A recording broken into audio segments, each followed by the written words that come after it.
এখানে চিকেন রান্নার জন্য মশলাটা 10 মিনিট হয়ে গেছে।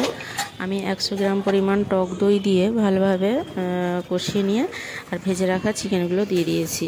দেখতে পাচ্ছেন চিকেনগুলো আমি ভালোভাবে কষছি। এটা 8-10 মিনিট ধরে কষতে হবে। কষে মোট 15 মিনিট ধরে একটু শুকনো করে কষা করে রান্না করব।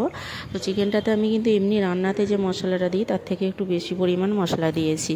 বিরিয়ানির জন্য চিকেনটা একটু রিচ করে বানালে বিরিয়ানির স্বাদটা ভালো হয়। বিরিয়ানিতে যখন দম দেওয়া হবে চিকেনটা কিন্তু এতটা রিচ থাকবে না, ভাতের সঙ্গে মিশে গিয়ে ভাতটাও স্বাদে হবে এবং চিকেনটাও খেতে খুব ভালো লাগবে।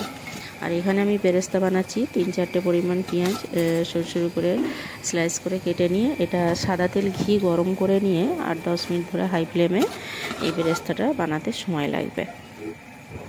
এখানে বিরিয়ানিটা আমি যেভাবে দম দেবো একটু মন দিয়ে দেখবেন। বিরিয়ানির জন্য কিন্তু এই দমটা খুব ইম্পর্টেন্ট। দমটা যত ভালো হবে এবং যেমনভাবে দেওয়া হচ্ছে এইভাবে দমটা দিলে বিরিয়ানির স্বাদটা কিন্তু খুব ভালো হয়। অনেকেই আছেন যারা কড়াইতে অল্প করে বিরিয়ানি বানায়, যেভাবে দমটা দেয় তলাতে চিকেন দেয়, তো চিকেনটা অনেক সময় ধরে যাওয়ার চান্স থাকে। একমাত্র ননস্টিকি করা হলে সেখানে চিকেনটা ঠিকঠাক থাকে। তো এইভাবে আমি তলায় কোনো সময় চিকেন দিই না, তলাতে অল্প ভাত দিয়ে এইভাবে ধাপে আমি দমটা দিই। তো আপনারা এইভাবে দমটা দিয়ে দেখবেন চিকেন বিরিয়ানিটা কতটা সুন্দর হয়। আর যে মশলাগুলো দিচ্ছি এক এক করে আমি দেখিয়ে দিয়েছি, বুঝতে পারছেন আশা করছি।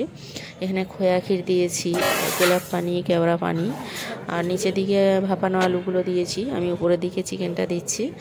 আর এখানে দিয়েছি আমি লিকুইড দুধ, অবশ্যই দেবেন 1 কাপ 2 কাপ পরিমাণ লিকুইড দুধ দিতে লাগবে। আর জাফরানগুলো নিয়েছিলাম দুধেতে, দুধটা চাইলে এখানে দিতে পারেন আলু বোখরা দিলে খুব ভালো লাগবে, আর অল্প কাজু কিশমিশ দিতে পারেন। তো আমি ওগুলো দিইনি। আর এটা ঢাকা দিয়ে অবশ্যই 25-30 মিনিট লো ফ্লেমে দম দেবেন।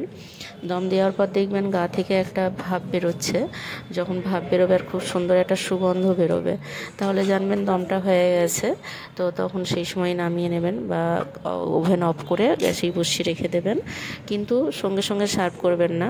দমটা হয়ে যাওয়ার, ওভেনটা অফ করে দেওয়ার মিনিমাম 10-15 মিনিট পরে সার্ভ করবেন। তাহলে দেখবেন পুরোপুরি ভালোভাবে ভেপে যাবে, ভাতটা খুব সুন্দর হয়ে যাবে, তখন বের করে সার্ভ করবেন।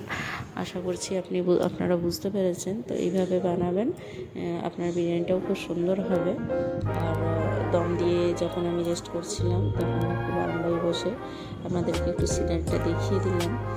দিয়ে তারপরে আমি যে পরের টিপসগুলো আগেই বলে দিয়েছি, দম দেওয়ার পর কী করতে হবে দেখে নিন।